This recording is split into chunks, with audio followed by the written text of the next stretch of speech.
So I put a link to an article in Scripture about, I'm not surprised this happened at all. So while Waymo is not to blame in multiple car wreck, it's the first to fatal collision involving a driverless car. We ought not be too surprised this happened because the writing's on the wall. If y'all paying attention to my past couple of videos, one tech guy, the one tech guy named Mike, he got caught up in a loop-de-loop with one of those Waymo cars, and then the Waymo car did the same thing 2 weeks, a week prior. So the fact there was a car accident was involving this self-driveless Waymo car, I'm not surprised at all. The white was definitely on the wall. This was going to happen. So, but there's a video I'm going to y'all listen to.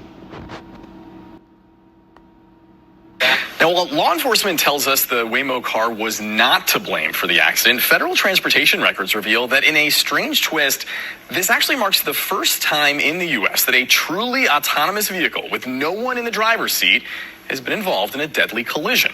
Right now in California, there are more than 30 companies permitted to test their driverless cars on the open road.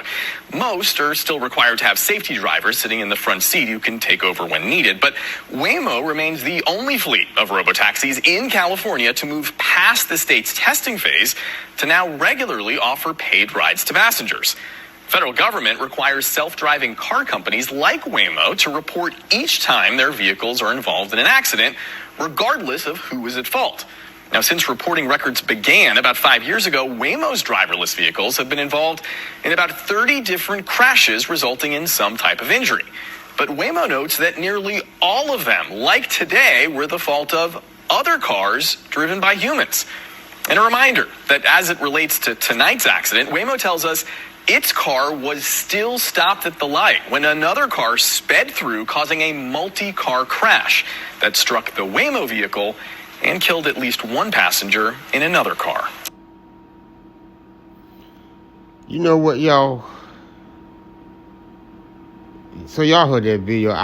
Here's my personal thought on this. Give it, because this came out January 2 and got updated on January 21st. Give it another week or 2 weeks.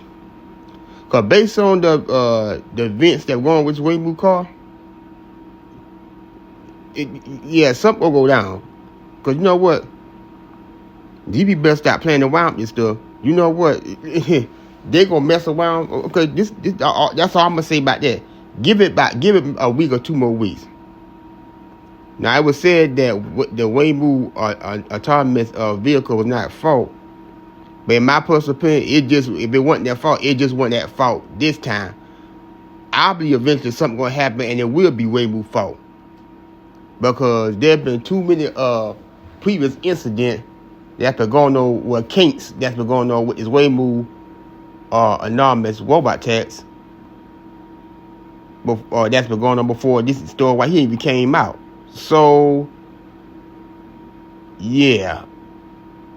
It may not be Waymo's fault this time, but if they don't keep a close eye on this thing, yeah. This right here is a disaster, but you're gonna risk having a bigger disaster if they don't keep their eye on this Waymo anonymous robot test. That's all I gotta say about that. But y'all let me know what y'all think about this. I'm out.